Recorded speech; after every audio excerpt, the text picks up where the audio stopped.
그 대통령이 처음에 캠프를 꾸릴 때 대선 이제 출마를 준비하는 캠프를 꾸릴 때 모 인사를 만나서 이제 본인의 생각을 막 얘기했답니다. 근데 그때도 이제 기자들이 얼마나 전화를 많이 하겠습니까? 사람들이 이제 대선 후보 나온다 안 나온다 막 이럴 때였기 때문에 그래서 전화가 엄청 오는데 계속 안 받고 계속 얘기를 하는데 전화가 딱 왔는데 제가 이 전화만 받겠습니다. 딱 그랬다고 합니다. 그 전화가 바로 박영선 전 장관 전화였다고 해요. 특종입니까? 뭐 나름 첫 공개하는 거죠. 단독이다. 그 정도는 사실 각별한 관계인데, 각별한 관계인데 말씀하신 것처럼 사실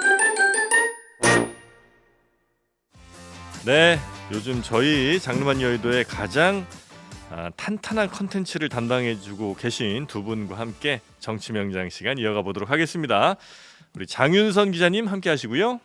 네, 반갑습니다. 그리고 법률신문 이재명 부사장님도 어서 오십시오. 예, 안녕하세요. 네, 그리고 신혜영 기자 안녕하십니까? 어서 오십시오. 네, 자 일단 뭐 정치권에 다양한 뉴스들이 있습니다만 제일 핫한 뉴스는 역시 용산 개편. 용산 개편이겠죠. 그거 간략하게 설명 좀 해주시겠습니까? 네, 제목은 돌고 돌아 장제원. 아, 물음표. 돌돌장. 왜 이름이 나가죠? 자막을 주시죠.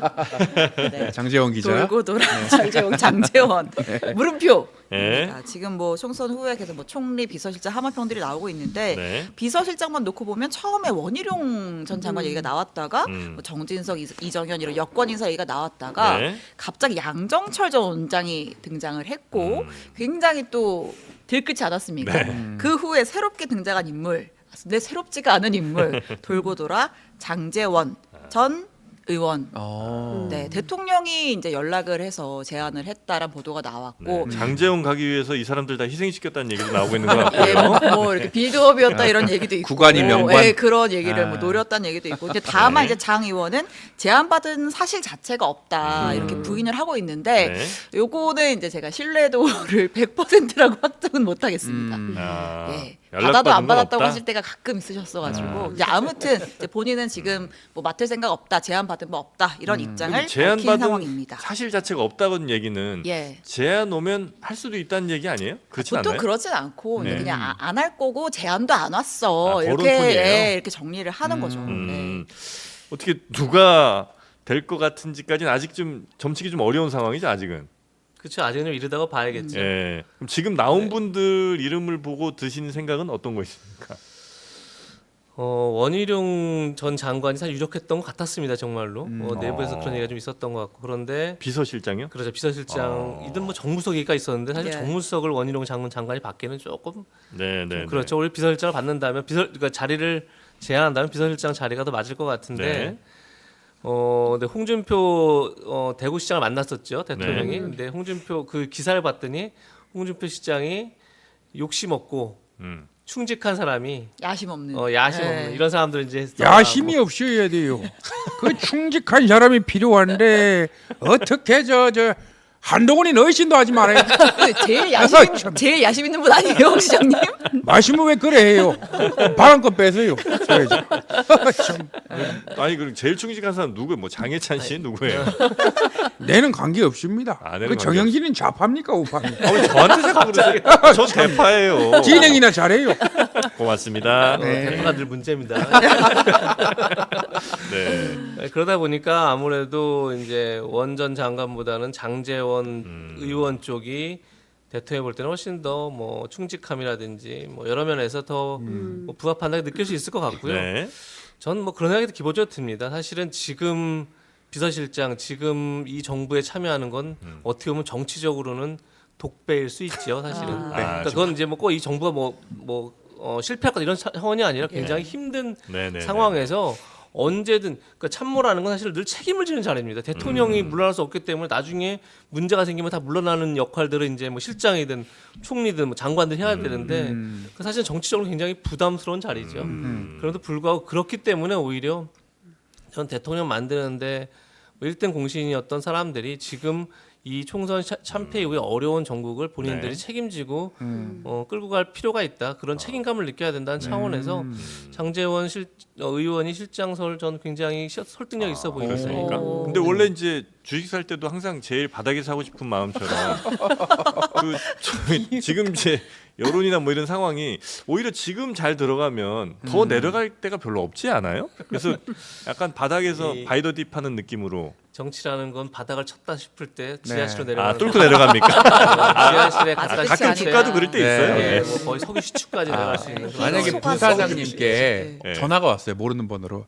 안녕하십니까. 재명 씨. 그 경력직으로다가 다시 한번 할 생각 없어요? 이런 문의가 오면 어떻게 그런 하시겠습니까? 문의가 오지도 않겠지만요. 네네. 예, 뭐 지금 제가 다시 참여하는 건 좀 독배다. 그러니까 여러 가지 이제 네네네. 예, 제 삶을 또 살아야죠. 아니면 저 영수회담 하자고 하면서 이재명 부사장 들어간 거 아니에요? 영수회담 할 겁니다.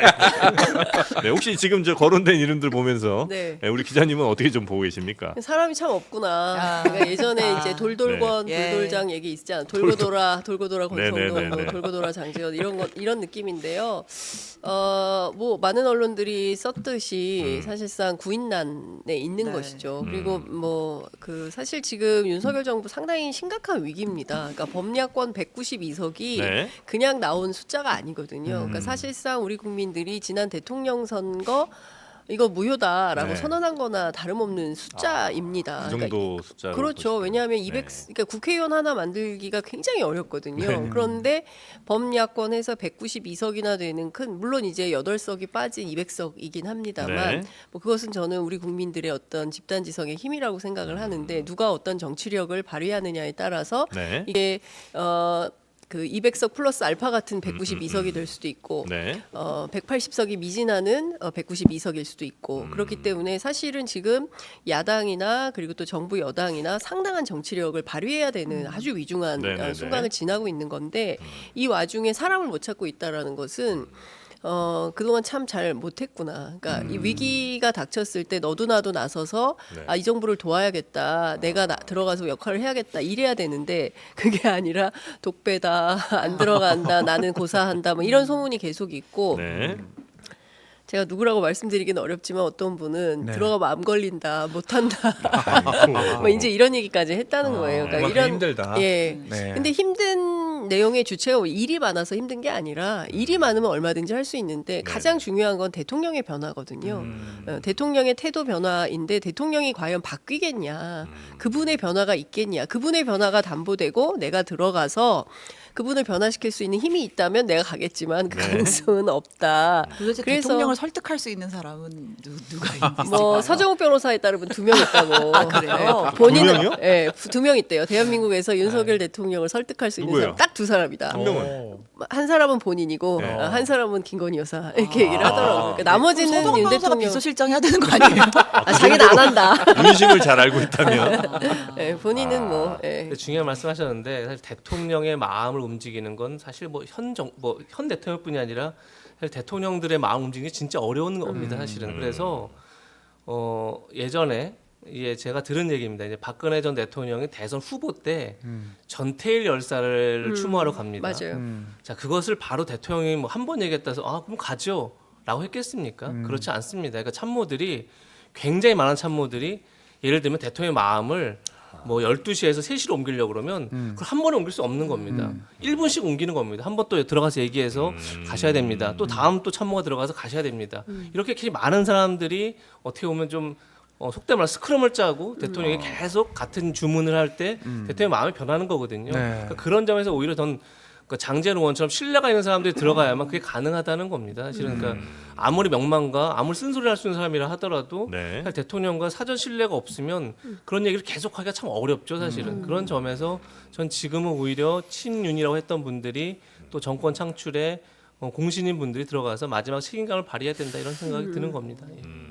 이쪽에 지금 들어가면 이제 순장조 개념인 거거든요. 아니 벌써 순장조 얘기는 너무 아니 이른 거 그렇죠. 아니에요? 아니 근데 왜냐하면 네. 임기가 3년이 아니 왜냐하면 임기가 네. 3년이 남았지만 이게 여일하게 볼 수 있는 3년이 아니에요. 네. 앞서 말씀드린 대로 지난 1년 10개월간에 대해서 우리 정부가 대파를 포함해서 이 국정운영 기조로는 안 된다. 이런 방식의 물가 관리로는 불가능하다. 그리고 지금 환율이 벌써 1,400원 어제 찍었는데 네. 이게 IMF 때 2008년 금융위기 때 2022년 초 이 세 번 말고는 없었던 금액이란 말이에요. 네. 그러면 이에 대해서 구체적인 대안을 가지고 뭔가 얘기를 해야 되는 건데 대통령이 밝힌 그 모두 발언 내용을 보면 뭘 어떻게 하겠다는 게 없어요. 그냥 상황이 어렵다.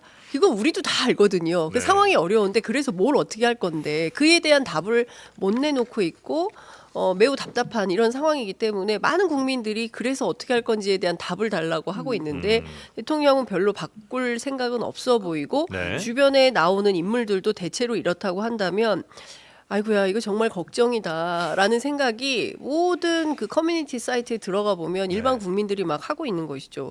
오늘 그 저 홍준표 시장이랑 윤석열 대통령 만찬 회동 통해서 2명 제안했다는 거잖아요. 네. 김한길 총리, 장제원 비서실장 네. 이 두 사람이 책임져야 된다라고 얘기를 한 것은 당신들이 만들었으니까 당신들이 책임도 지시오. 저는 이제 그런 차원으로 읽힙니다. 아, 네. 그래요? 네. 같은 얘기인 것 같은데 어떻게 보면 이재명 부사장님 네. 하신 말씀. 네. 근데 인사도 메시지인데 대통령 담화에도 국정기조 전환에 대한 메시지가 없고 사람도 그대로 기조도 그대로면 국민들이 받아들일 수 있을까?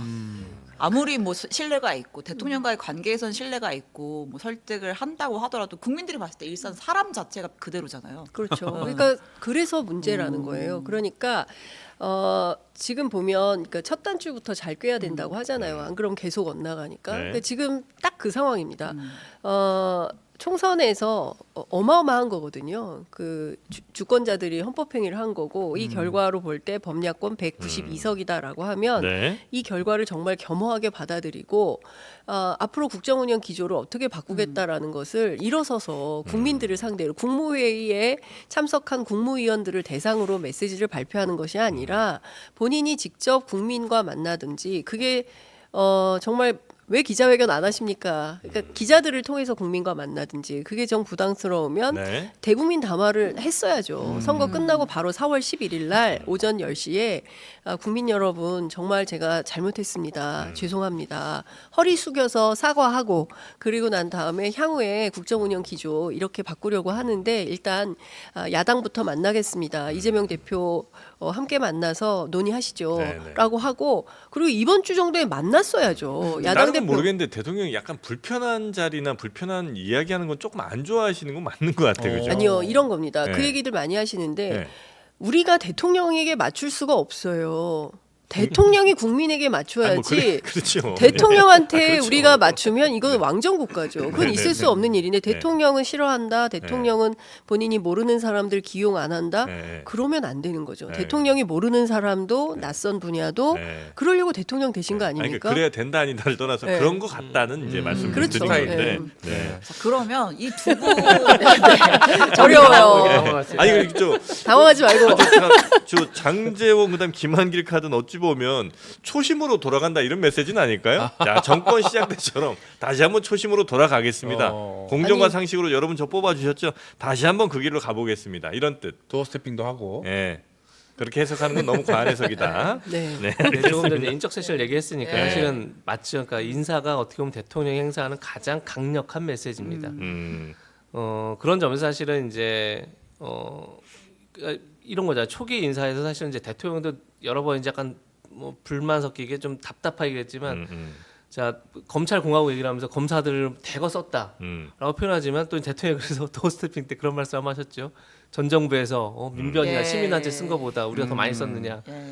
그러니까 이런 거죠. 숫자로 따지면 그렇지 않을 수 있습니다. 실제 뭐 검사들이 사실 정부에 참여한 검사도 그렇게 많지 않았고요. 그 대통령실에 뭐 장관이 많지 않았죠. 근데 중요한 건 뭐 몇몇 자리입니다. 그러니까 지금도 그렇지만 뭐 방통위원장의 이제 검사 출신이 주요한 자리들. 그렇죠. 그러니까 또 뭐 네. 금융감독원장의 검사 출신이 한 번도 검사 출신이 안 했던. 그러니까 법무부 장관을 검사 출신이 했다고 그래서 누가 뭐라고 하겠습니까? 네. 내지는 뭐 민정수석 있다 그러면 민정수석 뭐 법률비서관 검사 출신 할 수 있는 거죠. 근데 그렇지 않았던 자리에 이제 갔던 게 문제인데 이제 그런 것처럼 이제 인적 쇄신을 하면서 이제 함에 있어서 어떤 자리에 누구를 앉히느냐가 굉장히 중요한 이제 관건인 거죠. 네. 그래서 사실 이제 비서실장은 뭐 제가 볼 때는 대통령의 참모입니다. 가장 대표적인 대통령을 보좌하는 기능이기 때문에 사실 비서실장, 그러니까 대통령실 자체를 뭐 야권 인사를 쓴다는 건 좀 무리가 있습니다 기본적으로.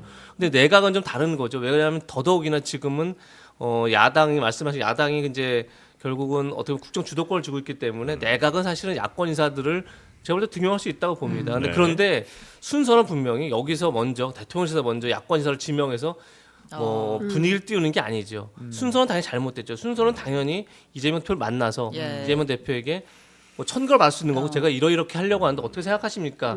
라고 묻는 게 먼저였어야 되는 네. 거죠. 그렇게 순서에서 문제가 있지만 약간 좀 대통령실과 내각은 좀 구분할 필요가 있다 이런 생각이 좀 듭니다. 네. 그러면은 뭐 거론이 됐던 인사들을 기준으로 얘기하면 이제 박영선 총리는 내각은 오케이, 근데 양정철 비서실장은 not 오케이, 뭐 이렇게도 해서 제가 뭐 오케이하고 안 오케이하고 나도 피가 되는 건 아니지만 네. 그러니까 양정철 대 실장 문제는 양정철 전 원장은 사실 윤 대통령과 굉장히 가까운 사람 중에 한 명이죠. 예. 야권 인사긴 하지만 예. 뭐 이미 언론에 많이 보도됐지만 이미 2015년도인가 처음 만나서 2016년 총선 때 네. 민주당 후보로 이제 윤석열 당시 2015 검찰 당시 이제 오히려 대구 고검에 이제 좌천돼 있었죠. 예. 그런 이제 오히려 총선에 이제 픽업하려고 했던 시절부터 해서 굉장히 오랫동안 인연을 맺어왔고 뭐 지금도 제가 볼 땐 간간히 정치적 조언을 하고 있는 것으로 네네. 좀 알고 있습니다. 예. 그렇기 때문에 어떻게 보면 야권 인사를 등용하는 차원이라고 좀만 볼 수는 없는 거죠. 네네. 본인이 오랫동안 정치적으로 같이 논의했던 사람을 아하. 데려오는 차원도 될 수 있는 거죠. 그건 좀 다른 근데 차원이 박영선 전 장관 관련해서는 본인 또 무슨 얘기를 좀 했죠. 아 근데 이게 또 귀국을 한다 그래가지고 시점에 맞물려가지고 진짜 하나 막 했잖아요. 네. 물론 이제 본인은 부인을 했는데 뭐 소설이다라고 측근은 얘기를 했는데 네네. 페이스북에 글을 올리셨어요. 뭐라고 오. 올렸습니까? 근데 이게 장문이어서 네. 제가 그냥 한 줄로만 요약을 하면 네. 요약. 지금 도자기 보러 일본 오사카에 와 있는데 오사카. 여야가 협치는 해야 된다. 라고 하면서 이제 그 찰스 디킨스의 두 도시 이야기를 쭉 쓰셨는데 네. 해석이 안 돼요. 두 도시 이야기를 썼어요. 네, 그러니까 협치는 해야 되고 도자기는 보고 아무튼 두 도시로 극단화되어 있다. 그 두 도시가 예. 용산과 오사카는 아닐까요? 죄송합니다. 예. 어떻게 해석해야 되는지 혹시 보셨어요? 아니요, 저 페이스북 여기 막 오느라고 못 봤는데 네. 제가 어제 사실은 카톡을 보내놨는데 이렇게 오랜 시간 안 보지 않는데 안 보고 계세요. 비행기 타고 오셨던 것 같고. 그 시간. 아니요. 비행기 내려서도 안 보고 그래요? 있어요. 그러면 예, 뭔가 그래서- 다른 연락이 엄청나게 많이 오거나 뭐 이런 상황인가요? 뭐 그럴 수도 그렇죠. 있겠는데 근데 저는 사실 이런 겁니다. 네. 그러니까 박영선 장관은 민주당에서 사실은 중도 오른쪽 정도죠. 그러니까 뭐 좌파는 아니죠. 예. 그리고 MBC 기자를 오래 했고 네. 그리고 사실은 일이 있을 때 따박따박 따져가면서 일하는 스타일이고 대척점에 서서 이렇게 대립하는 역할을 많이 했었는데 그 총리라는 역할이 주어진다면 할 것인가에 대해서 저는 아닐 거라고 생각해요. 왜냐하면 박영선 장관이 민주당에서 오랫동안 국회의원을 했고 그리고 또 스토리텔링이 중요하고 네. 또 이분은 또 제가 알기로는 큰 꿈이 있으신 분이기 예. 때문에 지금 기자 출신이기 때문에 네. 판단합니다. 이 정부의 총리를 했을 때 이게 본인의 정치 생명에 도움이 될까 안 될까 판단하는 거고 독배. 협치는 해야 된다라는 것은 중의적 의미인데 그것은 윤석열 정부에도 보내는 메시지이기도 하고 또 민주당에 보내는 메시지이기도 한 겁니다. 그래서 양측에 이렇게 대결만 하는 것이 아니라 뭔가 새로운 협력 관계가 필요하다. 그리고 외국에 살면 그런 게 더 많이 간절하게 보이거든요. 그렇기 때문에 워싱턴에 있으면서 아마도 뭐 이런저런 것들이 필요한 게 아닌가라는 생각을 했을 특별히 걸로 뭘 막 보이고. 해석할 필요는 없고 그냥 여야 정치 좀 협치하세요. 이 정도 예. 메시지로 생각하면 네, 됩니다. 그리고 짧게 아마 써줬으면 총리 할 제가 가능. 읽기가 편했을 텐데. 그러니까 근데 저는 이런 거예요. 앞서 이제 이재명 부사장님께서 잘 설명을 해주셨지만 네. 모든 일에는 선후가 있는 것인데 이를테면 이런 거죠. 이재명 대표하고 만나서 뭐 최근에 이제 뭐 개혁신당 중심으로 해서 거국 내각 얘기를 많이 하고 있는데 이러이러이러한 정도는 정부가 여당에서 마크를 하고 이러이러한 분야에 대해서는 야당이 좀 맡아주십시오라고 해서 그게 협의가 잘 된다면 뭐 그런 정도에서 총리는 누가 좋겠냐 협의해서 뭐 아무개로 합시다라고 하면 그 제안을 안 받아들일 야권의 정치인들은 없겠죠. 그런데 갑자기 느닷없이 박영선, 뭐 양정철 네. 이렇게 딱 이름이 거명이 되니까 지목받은 당사자들도 당혹스럽고 네. 그리고 이렇게 한다고 해서 받을 수도 없는 거예요. 네. 설령 한번 해볼까라는 마음이 있어도 이 와중에는 받을 수가 없는 거니까 네. 사실 이런 제안에 어떤 진정성이 있다고 보기는 어렵고 어떤 측면에서는 제가 취재해 보니까 별 얘기가 다 들리던데 급한 김에 이 사람들이 들어온다고 하면 그러면 혹시 우리가 좀 나아지지 않을까라는 아주 얄팍한 생각을 한 거 아니냐. 그러니까 누군가는 그 생각을 하고 있는 게 왜냐하면 대통령실에서 공식적으로는 부인을 했잖아요. 네. 근데 또 대통령 관계자 발로 계속해서 복수의 후보군 중에 검토 중인 거는 검토한 거 맞다. 맞다. 이런 네. 얘기가 계속 나오니까. 그래서 제2의 최순실을 밝히라고 네, 지금 지금 박지원 전 논란까지. 원장이 네. 나오고 있죠. 근데 만약에 개통에 있지 않고 별도의 라인에서 이런 인사 문제에 개입했다면 이건 비선 실세가 있는 거죠. 네. 네. 이분은 이런 의견을 냈습니다. 안녕하십니까, 안철수입니다. 박영선 총리요, 양정철 비서실장이요. 굉장히 무난한데요. DJ도 보수 진영 인사를 모셔오지 않았습니까? 그런 인사라고 봅니다. 본인은 이렇게 탕평해하는 방향이 아니냐. 긍정적으로 생각하고 네네. 안철수 의원은 본인이 이렇게 거론 안 얘기했어요. 돼서 그렇게 편하게 얘기하는 거 아닙니까 혹시? 뭐라고요? 실망입니다. 실망입니다. 네. 그만 좀 괴롭히십시오. 네. 탕평의 일환 아니냐. 이 지점에서는 사실 박영선 전 장관도 인정하십니까? 굉장히 대통령 각별한 인연을 갖고 예, 있죠. 네. 어떻게 보면 이제 대통령이 가장 힘들었던 국정원 댓글 사건 때 이제 좌천되고 이럴 때 이제 전 장관이 법사위원장을 하면서 사실상 이제 어떻게 보면 윤 대통령을 이렇게 구명을 구명보다는 이제 커버해주는 네. 커버 역할을 많이 했기 아. 때문에 각별하고 제가 사실 개인 구부동반으로도 뭐 또- 만났다 네. 이런 얘기도 있고 예. 그냥 개인적 에피소드 하나 말씀드리면 이런 네. 그 대통령이 처음에 캠프를 꾸릴 때 대선 이제 출마를 예, 준비하면 예. 캠프를 꾸릴 때 모 인사를 만나서 이제 본인의 생각을 막 얘기했답니다. 근데 그때도 이제 기자들이 얼마나 전화를 많이 하겠습니까 사람들이 이제 대선 후보 나온다 안 나온다 막 이럴 때였기 때문에 그래서 네. 전화가 엄청 오는데 계속 안 받고 계속 얘기를 하는데 전화가 딱 왔는데 제가 이 전화만 받겠습니다. 딱 그랬다고 합니다. 그 전화가 바로 박영선 전 장관 아. 전화였다고 해요. 이거 그 정도로 이제 특종입니까? 뭐 나름 이제 첫 공개하는 거죠. 단독이다. 그 정도는 사실 각별한 관계입니다. 각별하다. 각별한 관계인데 말씀하신 것처럼 사실 그냥 이렇게 받기가 참 어렵죠. 어려운 점에서 제가 아까 그렇게 말씀을 드렸던 겁니다. 네. 이재명 대표를 만나서 뭐 사람에 대해서 이러이러한 사람 생각하는데 어떻게 생각하는지 의견을 먼저 묻는 게 순서였을 것 같다 생각이 드는데 솔직한 얘기로 근데 장 기자님께서는 야당에게 거국 내각을 제안하면 받을 거다라지만 저는 전혀 생각하지 않습니다. 사실 야당은 절대 받을 리가 없죠. 이미 거국 내각을 2번 얘기한 적이 있습니다. 대통령들이 한번 노무현 전 대통령이 대연정을 얘기했습니다. 권력의 절반을 야당에 주겠다, 가져가라. 야당이 받았습니까? 받을 리가 없죠. 왜냐하면 그 정부의 잘못을 그럼 우리도 책임지라는 건데, 우린 다음 대선에 다 우리가 집권할 건데 왜 그걸 받습니까?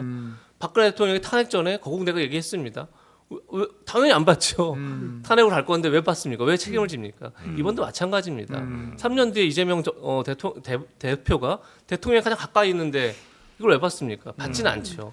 받지는 않지만 받지 않을 걸 알면서도 대화를 하는 게 사실 지금의 정부의 태도다 이런 말씀을 드렸던 거고 자 그런 점에서 박영선 전 장관 카드는 사실 전 나쁘진 않다고 봅니다. 굉장히 비상한 시국에 비상한 발상을 해야죠. 그런 점에서 좋은데 이제 지금 말한 것처럼 과연 이제 이것을 이미 박지원 이제 당선인 같은 사람들은 야권 파괴 공작이다 이렇게 얘기를 하고 있으니까 예, 왜냐하면 이제 친문 갈라치기다. 인사들을 네. 갈라치기 안고 하는 친명들과 갈라치기 하려는데 이렇게 이미 그런 프레임이 짜진 순간에 받긴 참 어렵죠. 그런데 하여튼 그냥 이런 발상 되게 중요하고 뭐 비선 논란도 사실 굉장히 뭐 중요한 대목이죠. 이것이 어쨌든 인사 라인에서 나온 게 아니라 그렇지 않은 데서 나왔다는데 그걸 뭐 비선이라 얘기가 참 어렵죠. 대통령 참모들이라는 게 뭐 비선이라는 건 비밀스럽게 움직이는 라인이 있다는 건데 뭐 대통령 참모들이 뭐 비밀스럽게 움직이는 비선을 말할 수는 없지만 그 참모들이 편이 좀 갈릴 가능성은 좀 있습니까? 네, 그 얘기를 하는 겁니다. 그러니까 네. 이제 인사 네. 라인이라고 하면 이제 비서실장부터 해서 뭐 인사 비서관, 인사 기획관이 있고 비서관이 있고 이렇게 있는데 네. 그 라인에서 나온 얘기가 아니라 사실 인사가 네. 무관한 라인에서 나왔다.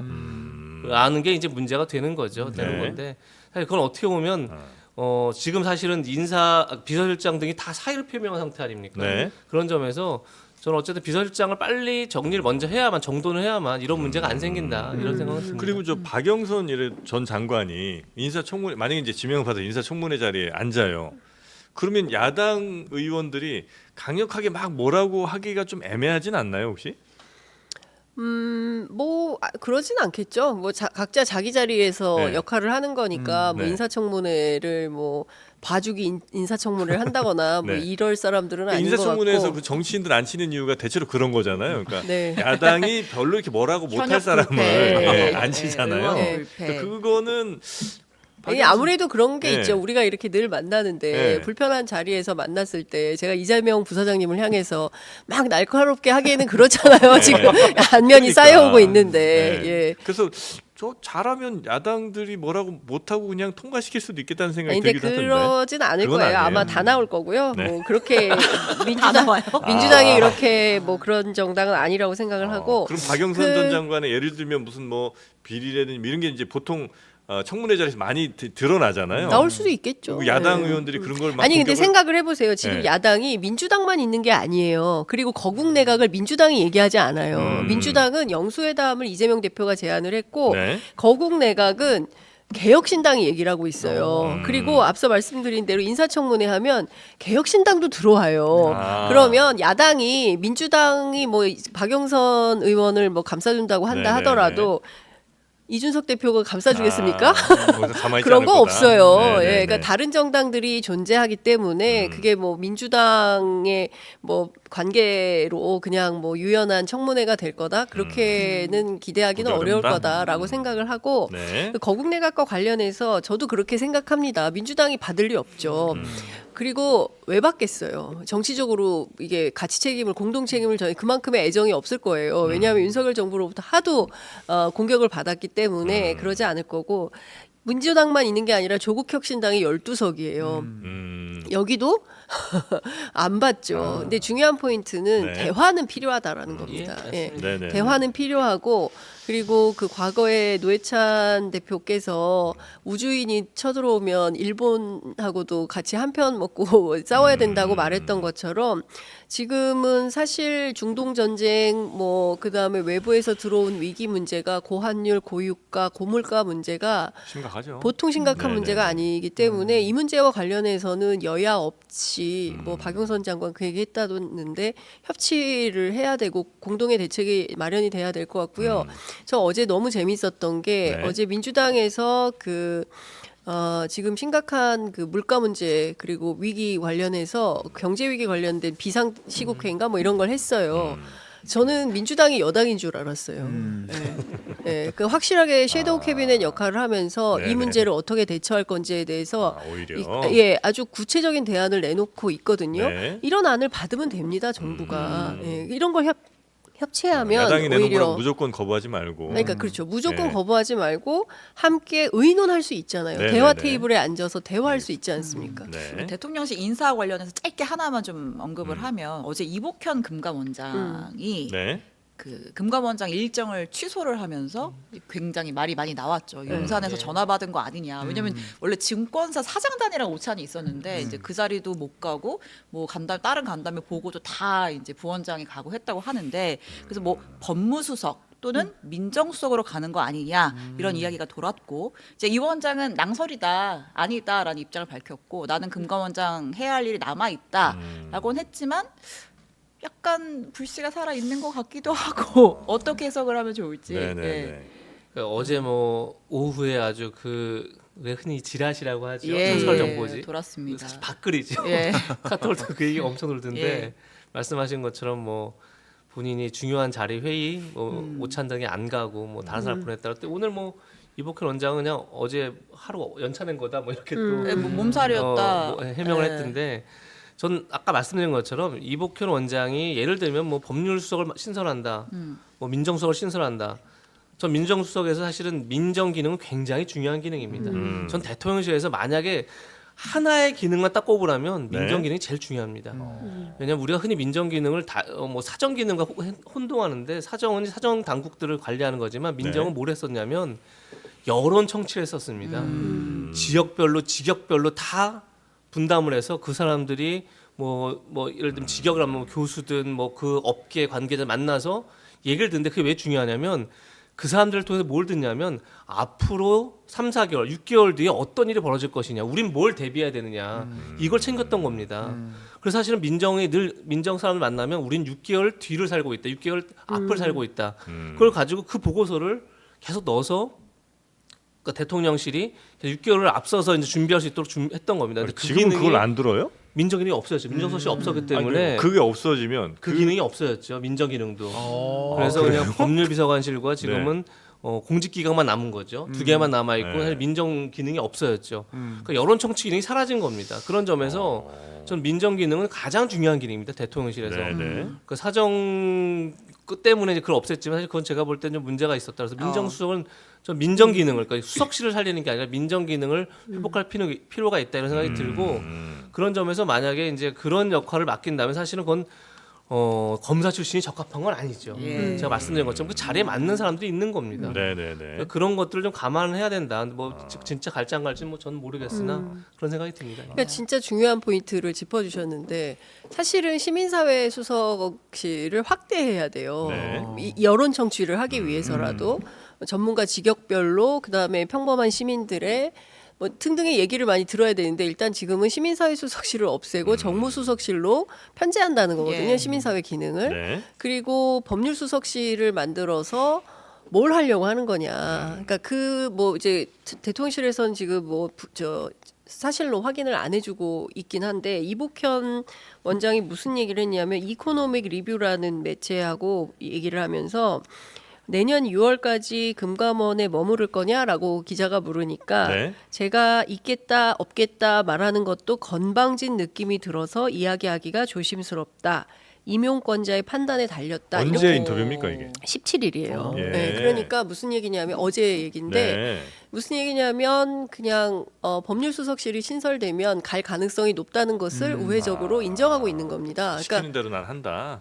예, 할 수밖에 없다. 부르면 가야지 뭐. 네. 뭐 이제 이런 태도인 건데 네. 그러니까 중요한 포인트는 법률수석실을 지금 왜 만드느냐. 그러니까 민정 기능을 확대하고 여론 청취를 해야 하고 되는데. 시민사회 의견을 많이 듣고 그 네. 시민사회라는 게 무슨 뭐 시민단체 NGO 의견 들으라는 게 아니에요. 물론 그 의견도 중요하지만 예. 각계의 여론 상황이 어떤지를 듣고 여론을 수렴해서 정부 운영에 도움이 되게 판단의 자료가 되게 하라는 거거든요. 근데 그 기능을 다 축소하거나 없애거나 통합하거나 이러고 있다는 거죠. 네네네네. 그러니까 그런 측면에서 보자면 결국 그 법률수석실은 어떤 정치인은 이렇게 평가합니다. 이거 법무법인 용산 만드는 거다. 법무법인 용사는 뭐예요? 비유하자면 그렇죠. 비유하자면 법무법인 용산 만들어서 거기에 이제 이복현 대표를 포함해서 사실상 뭐 하려고 하는 거냐? 윤석열 대통령, 그다음에 김건희 여사 등등과 관련된 사법 리스크가 곧 발생하지 않겠습니까? 아, 그거 특검을 방어하러 본격화하면 간다? 그렇죠. 그래서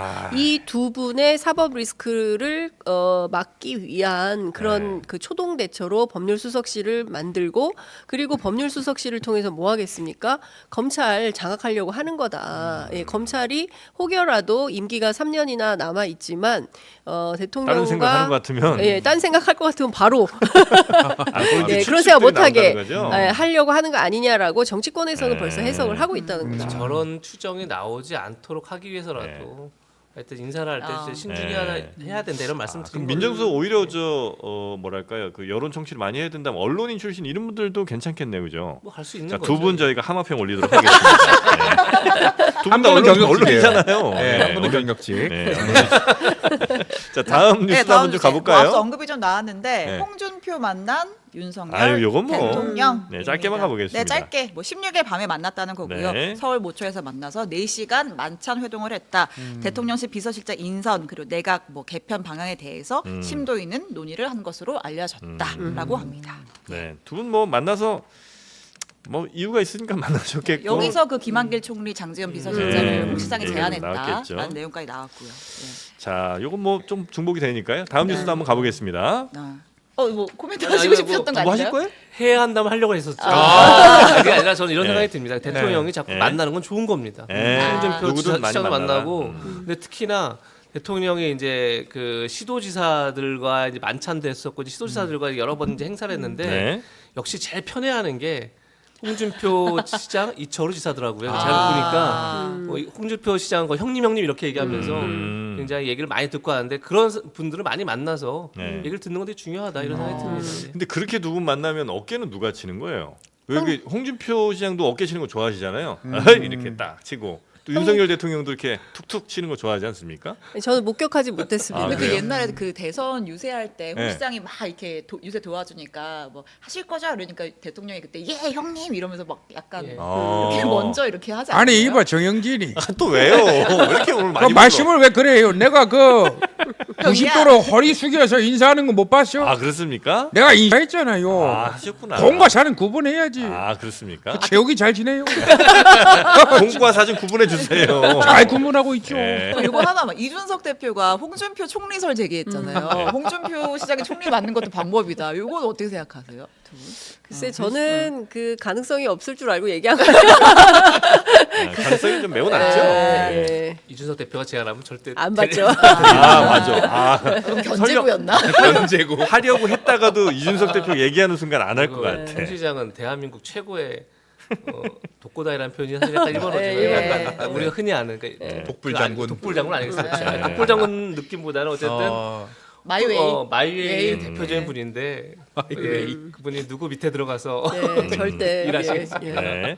자 그러면 다음 요 뉴스 좀 심각한 것 같습니다. 예. 네. 이 뉴스 가보겠습니다. 이종섭 내 지시 아니야. 입니다. 지금 5월 초에 최상병 특검 처리 여부가 주목이 네. 되고 있는데 그 이종섭 전 대사가 어제 변호인을 통해서 입장문을 냈어요. 음. 그 경찰에 넘어갔던 기록, 그러니까 우리가 이제 사건 다시 이제 가지고 오겠다라고 하면서 기록 회수를 여태까지는 지시한 것으로 알려졌었는데 내 지시가 아니었다라는 새로운 이제 입장을 바꾼 거죠. 네, 그러면서 이제 특검이 아니라 공수처에서 신속하게 조사해달라 이런 입장을 내놨습니다. 그러니까 이제 수사 외압이 있냐 없냐를 이제 판가름할 때 제일 이제 중요한 것 중에 핵심이죠. 하나가 예. 사건 기록은 이제 회수했는데 그걸 누가 시켰냐는 거잖아요. 그러니까 이첩 보류를 지시하면서 네. 사건 기록도 가져와라고 네. 해서 이게 외압 의혹의 두 가지 핵심인데 그 동안은 이종섭 전 장관이 요걸 이제 시킨 걸로 좀 알려졌었다가 예. 그게 아니라고 아니다. 이제 내 지시가 아니다. 그러니까 이첩 보류는 예. 내가 한 게 맞다. 예. 그런데 자료를 회수하도록 한 것까지는 나도 나중에 보고받았다 이렇게. 예. 그러니까 요거는 그러면 누가 이 사건 기록을 회수할 수 있는 뭐 권한이 있다고 할까요? 그럼 누가 시키거나 할 수 있는 겁니까? 만약 이 장관이 아니라면. 그건 수사를 통해 밝혀져야겠죠. 근데 그게 중요한 대목일 수 있는데 네. 근데 뭐 글쎄요. 이첩 보류를 했으니 어떻게 보면 이제 국방부 검찰단에서는 당연히 네. 이첩 보류를 하라고 장관 시켰으니 당연히 그럼 기록이 가면 안 되니까 회수할 수 있는 거죠. 그러니까 그게 꼭 장관이 그것까지 시키지 않더라도 밑에서는 제가 볼 때는 이첩 보류 지시와 어떻게 보면 그거 두 개는 맞물려 있는 게 아닌가 싶긴 합니다. 저는 개인적으로. 근데 그게 이제 글쎄요. 이제 어떤 사법적으로 이것을 예. 판단할 때 얼마만큼 중요성이 있는지는 잘 모르겠으나 네. 전 그것이 두 개가 분리되나 이런 생각이 좀 들긴 하더라고요. 예. 일단 그러니까 이 사건에서 굉장히 중요한 그 주요 정말 핵심 피의자가 누구냐면 이종섭 장관인데요. 네. 그러니까 누가 7월 31일 오전 11시 45분에 네. 02800으로 시작되는 용산발 전화를 한 거냐. 네. 이게 누구냐. 그러니까 장관에게 현직 장관에게 전화할 수 있는 사람이 3명이에요. 그렇죠? 대통령, 네. 비서실장, 네. 안보실장. 국감부. 네, 3명인 거예요. 딱 추려지네요. 예, 그렇죠. 네. 셋 중에 하나인 거예요. 자, 그럼 누구냐 이거를 밝혀야 되는 거예요. 그런데 이것은 검찰이나 지금 공수처에서 수사가 잘 안 되고 그리고 민주당이 낸 특검법에는 대통령이 수사 대상으로 포함이 되어 있기 때문에 네. 이 부분은 수사가 필요한 거예요. 자, 이첩 보류를 했는데 국방부 검찰단이 자의적으로 사건 기록을 회수한다. 이거는 사실은 군사보건법상도 안 되는 거예요. 안 되는 거예요? 왜냐하면 네. 군내에서 그러니까 이해람 중사 사건 이후에 군내에서 벌어진 두 가지 사건. 첫 번째가 사망 사건이에요. 네. 이 사망 사건 그다음에 이제 성폭행이나 뭐 이런 성 관련된 사건. 네. 이 두 가지 사건에 대해서는 무조건 경찰로 넘겨야 되는 거예요. 예. 그래서 사람들이 지금 착각하고 있는 게 뭐냐면 이종섭 장관에게 결재를 받은 게 이 어떤 그 수사 보고서에 대한 결재를 했다라고 네. 알려져 있는데 실제로 이 수사 보고서는 이게 그 당시에 그 해병대 사령부에서 그러니까 해병대 그 수사단에서 네.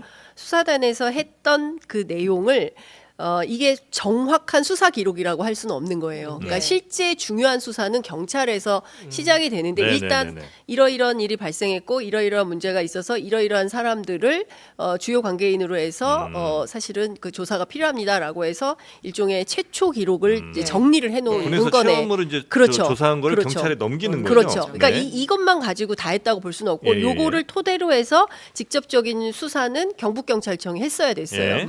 그렇기 때문에 이쪽으로 간 것을 국방부 검찰단이 가져가서는 안 돼요.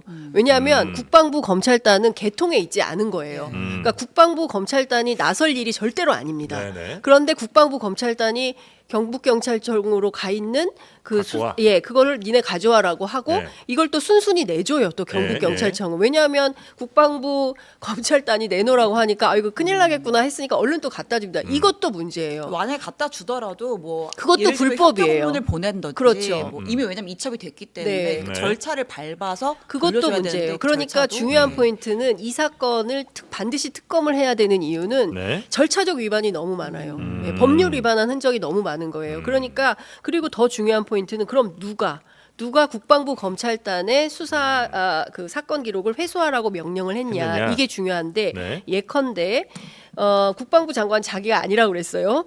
그동안은 알려지기를 이종섭 장관이 했겠지라고 생각을 했고 그에 대해서 별로 얘기 본인이 없었는데. 얘기 없었는데 내 지시가 아니다라고 밝혔다는 것은 예. 그럼 여기서부터는 복잡해지는 겁니다. 그럼 누가 했어?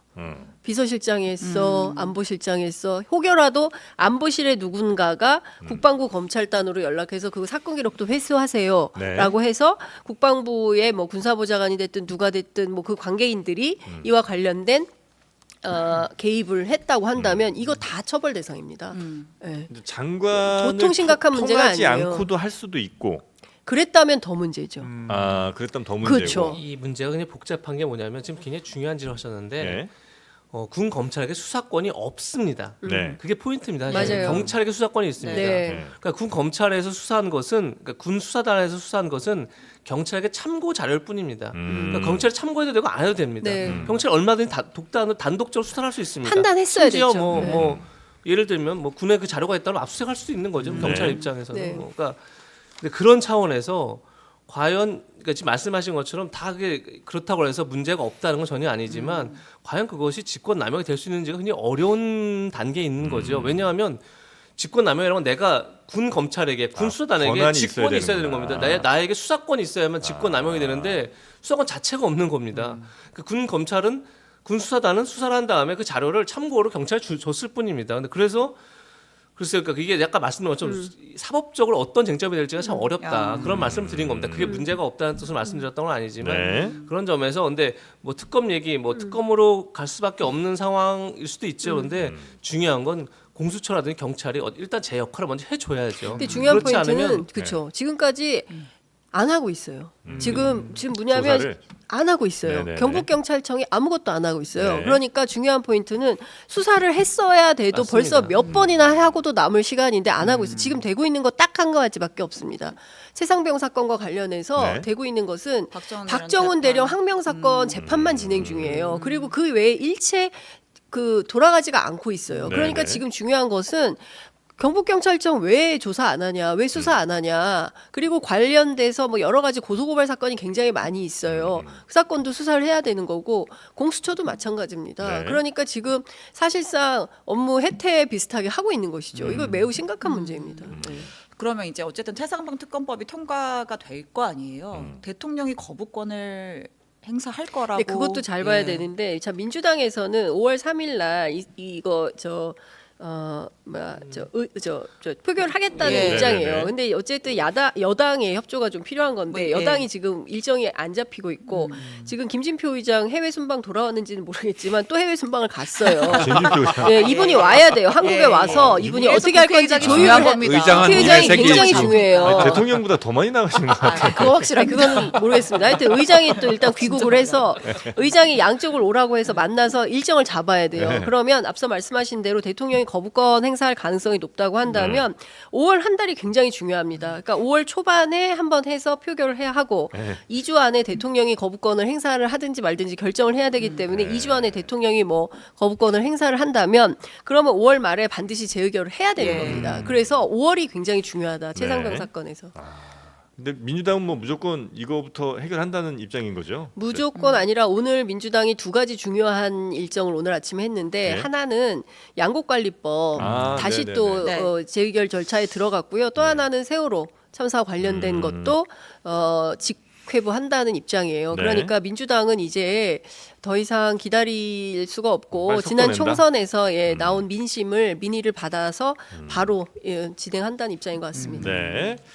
자, 그런 가운데 지금 총선을 이끌었던 정치인들의 향후 이제 행보에 대해서도 관심이 좀 많아지고 있는데 뭐 그 관련된 네. 분석 뉴스들이 좀 있죠? 뭐 뉴스는 아니고 네. 두 분의 좀 평가를 들어보려고요. 주요 네. 인물들에 대한. 제일 먼저 이분에게도 별의 순간이 온다라는 말이 또 나왔습니다. 자, 이준석 대표, 개혁신당 대표를 네. 두고 김종인 상임 고문이 2027년에 이준석에게 별의 순간이 올 것이다. 이번에 화성을 해서 왜 웃으시죠? 네, 이제 배지를 드디어 달면서 대선 가도에 초록불이 켜졌다 이런 메시지인 것 같아요. 근데 뭐 개혁신당이 뭐 사실 의석 수 자체를 보면 많은 의석은 아닙니다만 뭐 3석 이상의 어떤 영향력을 행사할 수 있을 것이다. 뭐 이런 전망들이 있는데 네. 뭐 이 평가 어떻게 생각하시고 이준석 별의 앞으로 순간. 업입니까 다운입니까? 네. 예. 별의 순간 옵니까? 지금은 분명히 업이 돼 있죠. 업이 돼 정말 있다. 화성을 선거는 제가 볼 때 이번 총선 전체를 다 놓고 봐도 가장 드라마틱한 선거를 치렀다. 그런 점에서 이준석 대표의 정치력, 선거에 전 뭐 이제 선거 여왕이 떠나신 이후에 지금 선거에 규제가 없는데 네. 저는 이준석 대표를 선거 규제라고 해도 전 뭐 틀린 얘기가 아닐 정도로 물론 뭐 공영훈 후보의 이제 나중에 이제 그 아빠 찬스 논란이라는 악재가 이제 반사 이익을 본 측면이 분명히 존재하지만 그럼에도 불구하고 윤석 대표가 정말로 뭐 모든 아파트 단지를 다 다니면서 일일이 다 선거 운동을 했다는 거 아니겠습니까? 네. 그러니까 네. 그런 게 본인의 노력이 뒷받침이 안 됐으면 그 반사익을 얻지 못하죠, 사실은. 그러니까 굉장히 뭐 선거를 치르는 데 있어서만큼은 뭐 윤석 대표가 제가 볼 땐 보수 전체를 통틀어 가장 뭐 뛰어남을 보여주고 있다. 뭐 이런 틀림없고 그런 점에서 뭐 분명히 뭐 지금 업의 순간에 와 있죠. 그런 뭐 그렇고 뭐 김종인 위원장 말씀하신 것처럼 2027년이 본인에게 뭐 별의 순간일 것이냐 그건 이제 그야말로 본인에게 달리겠죠. 근데 굉장히 이제 좋은 지역구에서의 성적을 낸 거는 뭐 아니, 누구도 틀림없죠. 부인할 수 없는 그렇죠. 사실인데 근데 전체 3석이잖아요. 그렇죠. 그러니까 의석수도 제가 볼 땐 별로 중요하지도 않습니다. 아, 그래요? 왜냐하면 이준석 대표는 예. 본인 자체가 브랜드로 상징화돼 있습니다. 그냥 젊은 정치, 청년 정치의 그냥 네. 브랜드가 돼 있기 때문에 꼭 뭐 세석이냐 아니면 물론 뭐 원내 교섭단체 수준의 20석 얻었다 그러면 뭐 그야말로 이 정부 지금 22대 국회에서 거의 주도권을 본인이 줬다 이렇게 볼 수 있을 정도로 네. 좋았겠지만 뭐 그런 것도 크게 중요하진 않다. 근데 다만 개편 날 저희가 JTBC에서 네. 생중계를 보지 않았습니까? 이준석 네, 네, 대표의 네. 그 첫 일성을. 예. 네. 근데 첫 일성이 또 다시 윤석열 대통령에서 내가 왜 탈당을 했는지 생각해 봐달라 이런 얘기입니다. 그러니까 전 자꾸 이준석 대표가 이제 과거가 아니라 본인의 미래에 대해서 본인의 앞으로에 대해서 얘기하는 게 더 중요하다. 자꾸 현 정부와의 뭐 차별화는 이제 의미가 없기 때문에 그래서 과연 앞으로 이제 3, 4년 동안 본인의 정치를 어떻게 보여줄 것이냐. 그것이 2026년 지방선거 때 만약 개혁신당이 정말로 뭐 광역단체장을 뭐 한두 석이라 얻는다 그러면 그건 파란이죠. 그러면 2027년까지 그야말로 선거는 기세인데 기세를 얻을 수 있는 거죠. 광역단체장이요? 이제 그런 지방선거에서의 있으니까. 어떤 네. 이제 거기서 개혁신당이 뭔가 보여준다면 그럼 오히려 그리고 나서 이제 국민의힘이 지리멸렬하면 오히려 이준석 대표를 중심으로 해서 보수가 재편될 수도 있는 거죠. 그러니까 네네네. 물론 다 가능성이죠. 여러 가지 네. 정치에 많은 가능성을 얘기하는 건데 할 수 있지만 결국 그렇게 되기 위해서는 이 대표가 어떤 정치력을 보여주느냐가 더 중요하지 않나라는 생각이 듭니다. 네네. 개혁신당에서는 40대 대통령이 얘기합니다. 오. 네, 이준석 대표 염두에 둔 발언이고요. 예. 아마 다다음번 안에는 해야 되겠네요. 김종인 위원장이 아마 아니구나. 그 생각을 하고 네. 있겠죠. 그래서 이제 저런 얘기를 한 걸로 보이고 본인도 없지 않을걸요. 그래서 아마도 개혁신당은 3석이지만 네. 한 300석 있는 것처럼 행동할 거예요. 지금 이제 앞으로 국회 안에서 예. 경우에 따라서 한 3,000석 흉내 낼 수도 있어요. 이게 무슨 얘기냐면 네. 3석밖에 안 되지만 네. 상당히 세게 싸우면서 존재감을 드러낼 겁니다. 그런데 네. 아마 이번 화성 선거에서 배우고 느낀 점이 많을 거예요. 네. 이준석 대표가. 그러니까 과거에 했던 뭐 이대남 전략, 갈라치기 이런 걸로는 대권 안 됩니다. 그렇기 때문에 아마도 이준석 대표와 그 개혁신당에 있는 젊은 정치인들이 발상의 전환, 네. 예, 생각의 변화 이런 게 필요할 걸로 보이고요. 제일 우리 국민들이 그 안타까워. 저도 뭐 10사흘 동안 그 선거 현장 뛰면서 제일 많이 들었던 게 뭐냐면 제발 좀 그만 싸워라. 네. 쓸데없는 걸로 제발 좀 그만 싸워라. 이런 네. 얘기예요. 국민들 보기에 아무것도 아닌데 자기들끼리 맨날 뭐 이랬니 저랬니 아무도 관심 없어요. 이런 말을 하신단 예. 말이에요. 이준석 대표도 현장에서 많이 들었겠죠. 네. 저는 이준석 대표가 지각이 있는 정치인이라고 한다면 네. 본인의 자세와 태도를 민생의 코드를 맞출 거라고 네. 생각을 하고 화성에서도 지금까지 없었던 새로운 정치의 유형을 보여줄 네. 거라고 생각해요. 그래야 본인의 새로운 정치가 열릴 수 있는 판이 된다고 싸우지 보고. 않고 존재감 드러낼 수 있나요? 아니요, 근데 그게 싸우는 게 네. 무턱대고 그냥 뭐 되지도 않는 말싸움을 하는 게 아니라 네. 국민들이 보기에 저 사람이 큰 정치인으로 성장할 수 있겠네라는 어떤 실적. 그러니까 정치의 어떤 효능감을 보여줄 수 있는 실적을 가지고 네. 이제는 싸워야 되겠죠. 그게 쟤 나빠요, 쟤 못됐어요, 쟤랑 놀지 마세요, 뭐 쟤랑 친하면 안 돼요, 내 그런 걸로는 옛날에 안 얘랑 되고. 뭐 이런 걸로는 안 되고 네. 정치의 내용이 바뀌어야 된다 이렇게 그리고 생각합니다. 싸움도 싸울 대상이 있어야 되는 거고 윤석열 지금은 이제 대통령 정권 있잖아요. 심판론의 대상이 있기 때문에 각을 세우고 오늘도 뭐 라디오에서 뭐 대통령 주변에 간신히 드글드글하다 이러면서 각을 세웠는데 근데 만약에 그 대통령과의 싸움만 놓고 보면 개혁신당은 한계가 있잖아요. 아무리 세게 싸워도 연대하겠죠. 개혁신당보다 네. 세게 싸울 수 없고 연대가 가능하다고 저는 보시나요? 사안별 연대를 엄청나게 할 거라고 생각합니다. 그러니까 이를테면 야당들과? 예, 그러니까 뭐 민주당만 있는 것도 아니고 조국혁신당도 있고 네. 개혁신당도 있고 진보당도 있어요. 네. 그리고 사실 그 더불어민주연합의 경우에는 앞으로 공동교섭단체 어떻게 구성할지 안 할 수도 있을 것 같아요. 제 취재 다시 해보니까. 네. 그 사실은 공동교섭단체를 원하는 원로들의 목소리가 있는 것은 사실인데 좀 길게 보면 딱히 잘 모르겠다라고 판단하는 것 같아요. 그래서 개별 정치인들 제가 싹 다 접촉을 해봤더니 네. 안 될 가능성이 더 많아 보여요. 예, 공동교섭단체가 그래요? 예, 그냥 공동교섭단체 구성해서 얼마 못하고 싸우고 깨지느니 그냥 각자 알아서 자기 일 하자 이런 차원인 것 같아요. 그래서 제가 보기에 할 수 있는 게 너무 다르지 않나요? 다르죠. 교섭단체 그래서 되는 예. 아니 근데 뭐 그 교섭단체가 되면 뭐 네. 정부에서 받는 보조금이 더 많이 늘어나고 뭐 사무실을 더 큰 걸 쓸 수 있고 뭐 등등부터 시작을 해서 네네네. 상임위 배분 문제 네네네네. 뭐 이런 등등이 있을 거예요. 근데 그렇지 않더라도 할 수 있는 게 뭐 많다? 정치적 실익을 따져보겠죠. 근데 중요한 포인트는 지금부터인데요. 22대 국회에서는 지금까지 보지 못했던 새로운 형태의 연대연합 정치가 가능하다. 그러니까 예컨대 특검 전국에서 네. 최상병 특검, 김건희 여사 특검이라고 해야 돼요? 네. 김건희 특검, 그 다음에 또 저 뭐 고발 사주 의혹과 네. 관련된 특검, 한동훈 특검, 네. 뭐 다종다기한 특검들이 네. 줄줄이 대기 중이에요. 이런 특검 전국에서는 연대할 거예요. 근데 한동훈 특검에 대해서 개혁신당이 어떻게 할지는 모르겠습니다. 네, 그렇지만 나머지 특검에 대해서는 100% 연대할 거라고 보고요. 민생 현안 당연히 연대하겠죠. 네. 연합 정치 하겠죠. 그렇지만 이준석 대표의 경우에는 이제 본인 저 스탠스가 보수 정치인이기 때문에 네. 보수와 관련된 뭔가 또 정치의 내용을 만들겠죠. 근데 여기에서는 민주당이나 뭐 조국혁신당이나 진보당이나 이쪽이 협조하지 않겠죠.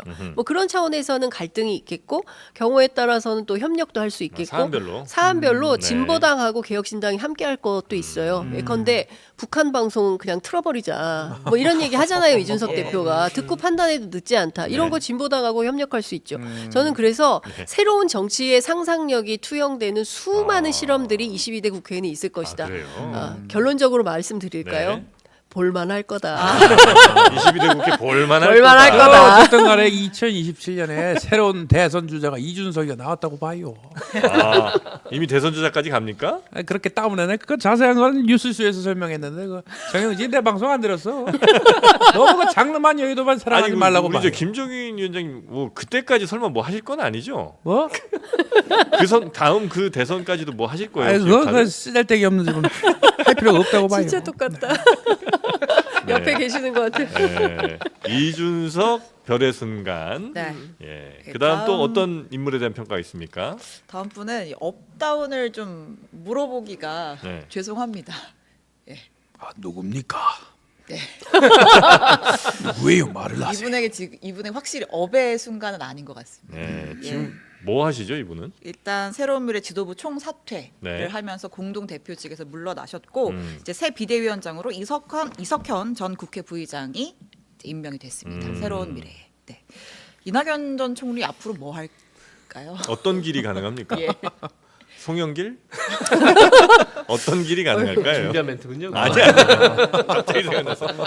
아니 이상님보다 생각났습니다. 미안합니다. 어떻습니까? 그런 썩은 개그, 적폐 개그. 썩은 개그. 나를 구속하지 말고 정영진을 구속하란 말이야. 물병을 던져버리. 물병을 던지고 싶어서 어른 그런 개그라고 하지 말이야. 미안합니다. 고맙습니다. 안 그럴게요. 글쎄요, 뭐 이낙연 대표 네. 입장에서 이번 총선은 가장 뼈 아픈. 힘든 네. 순간이 아니었을까 싶습니다. 네. 광주에서 그 호남에서 진짜 거기도 참패했다고 봐야겠죠. 네네. 전혀 뭐 소구력이 없었다 이렇게 볼 수 있는데 글쎄 이낙연 대표가 다시 정치적으로 재기하기는 좀 힘든 거 아닌가 저는 개인적으로 보고 저는 이런 생각을 많이 합니다.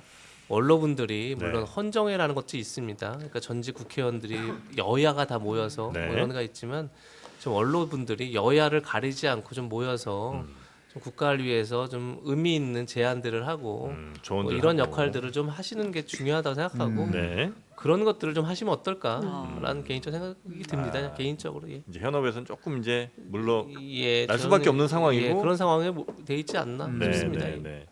근데 저는 그 제가 이낙연 대표께는 정말 죄송하지만 네. 이번 선거 전부터 네. 이낙연의 룸은 없다. 라는 말씀을 제가 여러 방송에서 드렸었는데 네. 그동안 많은 역할을 하셨어요. 국회의원 5번, 네 번 했나요? 그리고 뭐 총리도 하고 뭐 다 했어요. 네. 전남지사도 하고 네. 뭐 할 수 있는 거 다 했습니다. 그러니까 대통령 빼곤 다 해본 거예요. 사실은 저는 그 이재명 부사장님 말씀에 너무 공감하고 동의하는데 우리 사회 원로들이 끊임없이 권력을 탐하는 방식이 있어요. 그래서 사실 어른들이 없어졌다는 얘기를 많이 합니다. 네. 예, 어른이 없어요. 어른 실종 시대입니다. 예. 그리고 전부 그 현역을 좋아해요. 그런데 우리 사회에 지금 보면 수많은 갈등 사안이 있죠. 경쟁에 지쳐서 제가 얼마 된 것 같은데 조선일보 일면 톱 기사가 뭐냐면 배현진 의원이 이제 돌로 이렇게 테러 당하는 사건 네네. 이후에 네. 조선일보 일면 탑 기사가 뭐냐면 1020 세대가 폐쇄형 정신병원 거기에 자리가 없어가지고 들어가질 못한다. 그 아이들이 너무 많아서 네. 그런 얘기를 이제 보도를 했어요. 제가 그걸 보면서 이 끔찍하게 만들어 놓은 어른들의 예? 어른들의 실험실에 아이들이 이렇게 골병 들어가고 있는 거거든요. 네. 지금 그 고립 청년? 고립 청년이 100만이 넘는다는 거 아닙니까? 그러면 우리 사회 소위 그 수많은 원로들이 네. 해야 되는 일은 그러니까 중국식 표현으로 하면 하방이 필요한 겁니다. 예, 그러니까 밑으로 내려가라. 예, 밑으로 내려가서 네. 그래서 청년들 지역에서 만나고. 지역에서 청년들도 만나고 어떻게 살 것인가에 대해서도 얘기도 해주고 오늘 아침에 이준석 대표가 라디오에 나와서 한동훈 위원장한테 광주나 호남 지역에 가서 마을 변호사를 예, 해라 이런 예. 제안을 하던데 저는 굉장히 설득력 있는 거라고 생각해요. 정치인이 뭡니까? 공익에 봉사하는 거예요. 네. 그러니까 권력을 탐하지 말고 공익에 봉사하고 헌신하면서 새로운 상상력이 가능한 저출생이 이렇게 심각한데 소위 원로들이 뭘 하고 있습니까? 우리 사회의 소위 지식인 계급, 지식인 계층 뭐 정치인들 뭐 이런 사람들 끊임없이 자기의 어떤 막 그런 탐욕 속에서 살 게 아니라 좀 지역으로 내려가고 네네. 좀 어려운 사람들로 함께 하면서 좀 아이들에게 청년들에게 새로운 상상력이나 비전이 가능한 그런 것 좀 만들어주면 안 됩니까? 저는 그것도 네. 일이라고 생각해요. 그분들이 근데 뭐랄까 이게 돈과 권력도 권력이지만 이 주목받지 못하는 걸 못 견디시는 것 아 같더라고요. 그렇게 가면 주목합니다 언론은.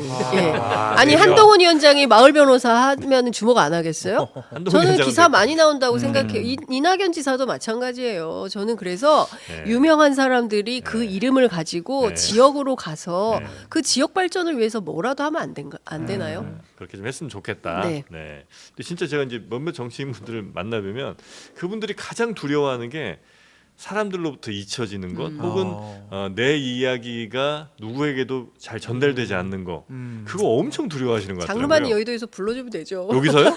저희는 됐습니다. 저희는 싫어요. 그래서 이낙연 전 대표는 이제는 조금 지역 청년들을 만난다든지 아니면 뭐 정치 원로로서 조금 이제 현업에선 좀 멀어졌지만 그래도 조언을 준다든지 이런 역할들 해주시면 좋을 것 같다. 이런 예. 이제 얘기를 주시는 것 같고요. 네. 또 있습니까? 다음은 이재명 대표입니다. 이재명 업다운. 대표는 뭐 네. 지금 지금 연임설이 나오고 있어요. 오. 예, 이제는 우리가 진짜 말할 때가 된 연임설에 대해 얘기를 해보면 좋을 것 같습니다.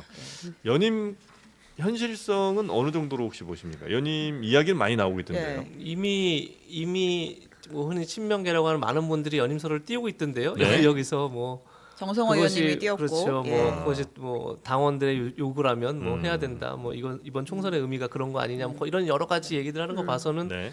거의 뭐 그렇게 정리가 돼가는 분위기인 것 네. 같습니다. 연임 반대 했을 때- 의견도 당내에 있는데 이제 음. 반대 의견 보통 익명으로 나옵니다. 예. 예. 연임했을 때 혹시 수대 분위기인 것 같은데. 리스크는 뭐 있습니까?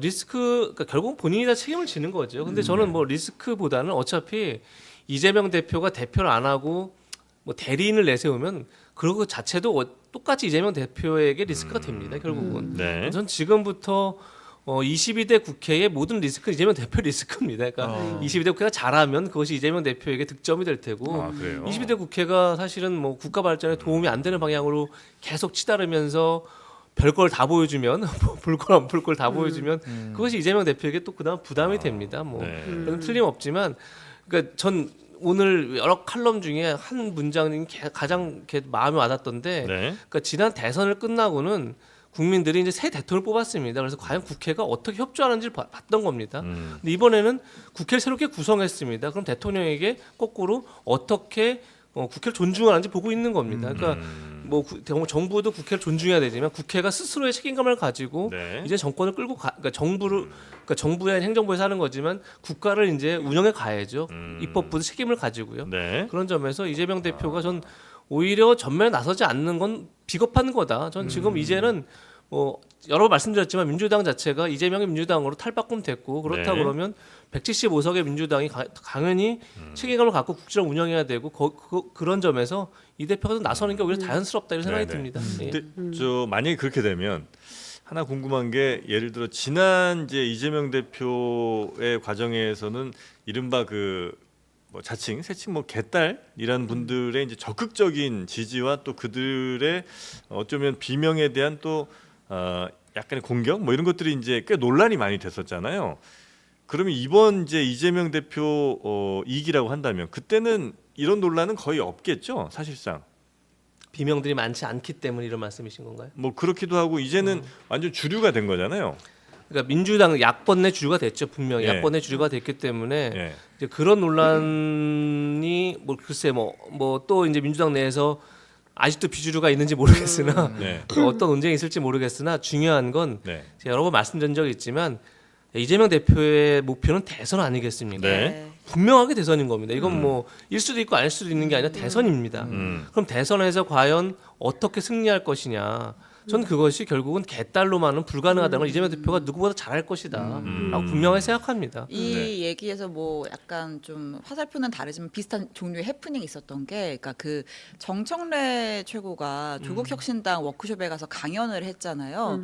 그래서 이제 의정 활동 이렇게 하는 게 좋겠다, 어떻게 선배로서 강연을 했는데 이제 이걸 두고 이제 뭐 소위 말하는 이재명 대표의 이제 극성 지지층에서 왜 해당 행위를 하느냐, 왜 남의 당 조국당 가서 도와주고 있느냐라고 해서 정청래 의원이 그 이제 제명인의 마을 카페에 일종의 해명글을 올리는 그런 해프닝이 그래요? 있었어요. 그러니까 이제 어쨌든 이제 대선 주자로서 역할을 계속 하다 보면 또 견제가 되는 세력들은 계속해서 그 지지층은 견제를 할 수밖에 없는 거고, 그게 화살이 이번에는 조국혁신당 쪽으로 간 그런 해프닝인 거죠. 요거는. 예. 근데 저는 이제 좀 설명을 좀 드리자면 네. 일단 이제 개혁의 딸들, 뭐 양심의 아들, 뭐 네. 이렇게 이제 네이밍이 된 소위 얘기하는 이제 민주당 지지자들 네. 이렇게 보면 상당 부분 우리 기성 언론들이 악마화하는 측면이 있어요. 그러니까 이분들은 막 굉장히 막 근데 저 정치인들이 막 괴롭힘을 당하고 있다, 이상민 의원 같은 분들 네네네네. 막 개딸 무서워서 정치 못하겠다, 네네네. 그래서 넘어왔더니 태극기도 만만치 않더라, 이제 막 이런 얘기를 이제 사석에서 하는 거예요. 네. 근데 정치인들은요 팬덤에 시달리기도 하고 팬덤 덕을 보기도 하고 이러는 네네네. 거거든요. 그러니까 그건 본인들이 견뎌야 될 몫인 건데 뭐 그건 좀 별건으로 한다 하더라도. 네.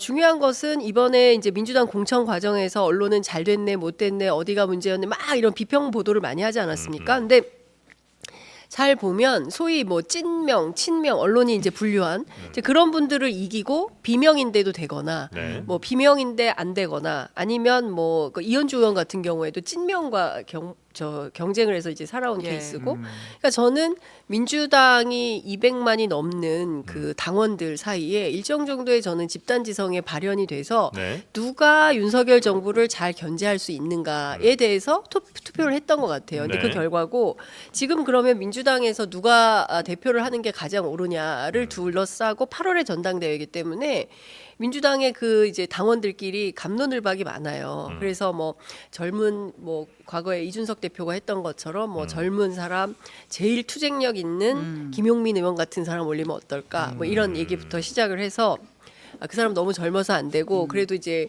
중후해야 되니까 또 네. 뭐 누구는 어떨까, 뭐 우원식은 어떨까, 뭐 누구는 어떨까 막 이렇게 무대에 올려놓고 자기들끼리 막 토론을 하고 있는 거예요. 네.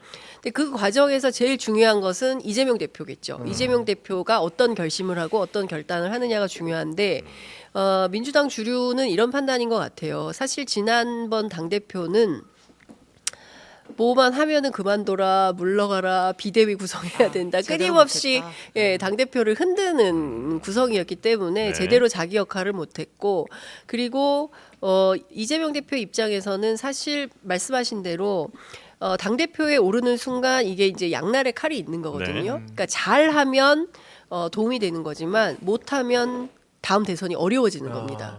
그렇잖아요. 그렇기 때문에 이 양날의 칼 위에서 본인이 주도해서 정치력을 잘 발휘하면 대선 가도가 무리 없이 가는 거고, 만약에 잘 못하면 대선은 못하는 거죠. 네. 그렇기 때문에 아마 이재명 대표는 해야 되냐 말아야 되냐 고민이 많은 걸로 알고 있고, 가급적이면 안 하고 싶다라는 소문도 들리는데 그래요? 예, 최근에 제가 확인한 것은 본인도 의향이 있는 걸로 압니다. 의향은 있다. 당대표 의원님에 대한 네. 의향이. 개딸 얘기를 한마디만 드리면 네. 개딸을 악마하고 있다고 하는데 사실은 개딸 자체가 악마가 아니죠, 당연히 그냥 네. 팬덤일 뿐입니다. 네. 근데 중요한 건 이겁니다. 자, 팬덤 없이는 지도자가 될 수 없습니다. 하지만 팬덤만으로도 지도할 수 없는 겁니다. 그런데 정말 중요한 대목은 제가 말하고 싶은 거는 과연 이재명 대표가 개딸들에게 상대를 배척하거나 오히려 상대를 악마하지 말라는 얘기를 했습니다. 하곤 합니다. 근데 실제 민주당이 흘러가는 걸 보면 개딸들의 요구 대로 가는 것을 대부분 봅니다. 근데 그것이 어떻게 보면 이재명 대표의 생각인 겁니다. 그러니까 개딸들이 팬덤으로 존재하는 것도 있지만 반대로 이재명 대표를 위해 이재명 대표가 개딸들을 움직이는 것도 굉장히 존재한다고 보이는 겁니다. 과연 근데 그 개딸들이 굉장히 이제 상대를 배척하는 뭐 심지어 정청래 의원까지도 공격하는 그런 모습을 보이죠. 그것이 과연 이재명 대표가 무관한 것이냐. 라는 질문들을 좀 하고 있는 겁니다, 사실은. 네, 많은 제가- 언론이라든지 많은 이제 국민들이. 그러니까 사실 제가 에피소드를 말씀드리면 네. 저도 이제 현장 취재를 막 다니잖아요. 네. 그러면 제가 언제냐 그날 언제였더라 날짜는 기억이 안 나는데, 그러니까 김포에서 마지막으로 이재명 대표가 이제 유세를 하고 끝난 날이었어요. 근데 그날 제가 운이 좋게도 기자들이 많지 않아서 단독으로 이제 그 멘트를 딸 수가 있었어요. 그래서 오늘 성공했다. 이제 집으로 가려고 하는데 이재명 대표실에 아무개가 이제 전화를 해가지고 혹시 개항이 올 생각이 없냐. 밤 10시 반에. 그래서 기자로서는 진짜 고민이 되거든요. 네. 퇴근해야 되는데. 그래서 가겠다고 하고 갔습니다. 네. 현장 취재를 하는데 뒤에서 수박 기자 물러가라. 아, 네, 그런 아, 얘기가 수박 들려요. 드셨어요? 왜? 네, 그러니까 네. 무슨 얘기냐면 이분들은 어떻게 오해하고 있냐면 네. 이재명 대표 피곤한데 집에 이제 빨리 인사하고 가야 되는데 왜 기자가 와가지고 귀찮게 하냐 우리 대표님을 왜 자꾸 물어보냐 그만 질문해라. 그분들은 왜 안 가세요, 근데 진짜? 그분들 계속 계시니까. 근데 그분들이 대체로 유튜버들이에요. 아, 그러니까 이거 들고 다니면서 현장 이재명 유튜버. 대표 현장 유튜버들인데 그러니까 그분들은 뭐 좀 불편하시겠죠. 네. 그리고 장아무개 기자가 와가지고 계속 틈틈이 들이대고 막 질문하는 게 싫겠지만. 하여간 저도 저간의 사정이 있었다는 거, 저도 집에 가고 싶었다는 거. 그거 지금 해명하시는 거예요? 아니 그걸 여기서 해명합니까? 갑자기 억울한 생각이 들어가지고. 아니 그래서 그러니까 중요한 말씀은 네. 뭐냐면 이제 주고받는 상호 관계가 있겠죠. 그러니까 이재명 대표가 말하고 그걸 받아서 또 실천하고 또 자기들이 얘기하는 것을 또 듣고 이재명 대표가 필요하다고 하면 실천하고 저는 이런 상호 관계가 있다고 생각을 하는데 저는 과거에 사실 이 좀 팬덤의 문제점은 문재인 대통령이 시작이라고 생각해요. 솔직히 말하면 그때 이제 양념 발언이 나왔을 예. 때 저도 굉장히 놀랐거든요. 그 댓글이 막 뭐 기사 쓰면 막 3,000개 막 걸리고 막 이러면 정말 와 이렇게까지 비판을 받아야 되나라는 생각이 좀 드는데 뭐 그 부분에서도 뭐 언론인들도 사실은 성찰이 필요한 네네네. 대목이지만 개혁의 딸들이라고 해서 무조건 통칭해서 그 사람들은 나빠 이렇게 할 문제는 아니다라는 말씀 좀 네네. 드리려고 네네. 장황하게 네, 설명드렸습니다. 네. 개혁의 딸 감사합니다. 다 들어주셔서 제가 말씀드린 저도 억울해가지고.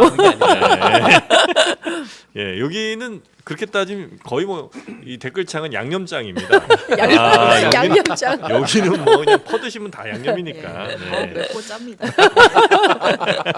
아유 마음이 아파요. 네. 네. 그래도 이상민 크리에이터에 대해서는 참 별로 안 좋은 댓글이 없는 것 같아요. 네. 그런가요? 네, 왜냐면 지금 또 제가 요- 쳐다보는 또요. 순간 올라올 것 같습니다. 욕이 그래요? 막 예, 올라오고 여러분 있어요. 제 욕을 하셔도 좋습니다. 좋아요 수만 좀 늘려주십시오. 좋아요 수가 너무 출연자들이 모자랍니다. 그래서 이제 장영선이라고 하는데 저는 장윤선입니다.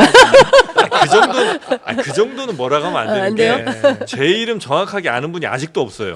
정연진, 네. 전영진, 전형진, 뭐 정용진 정말 다양하게 나옵니다. 조금만 틀리죠. 저한테는 최윤경 기자라고.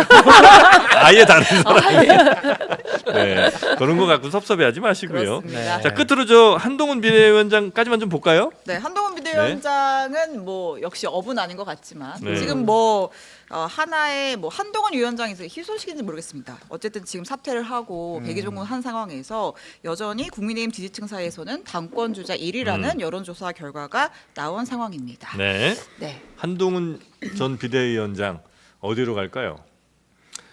본인이 뭐 이미 여러 차례 공언을 했죠. 자기는 정치 계속 할 거다. 공공선을 계속 추구할 거다. 네, 그렇기 때문에 저는 뭐 복귀는 시간 문제다. 뭐 언제 어떤 방식이 될지는 뭐 아직은 쉽게 예측할 수는 없지만 저는 오히려 뭐 만약에 대승까지 승리를 했다면 이겼다면 본인에게 굉장히 좋은 결과였다면 오히려 1, 2년 정도 대중에게 잊혀짐을 시간을 겪다가 대선 앞두고 짠 등장하는 게 더 극적이었겠지만 원등판. 지금은 그럴 수 있는 여력이 없기 때문에 저는 오히려 더 빨리 남아 있어야 된다.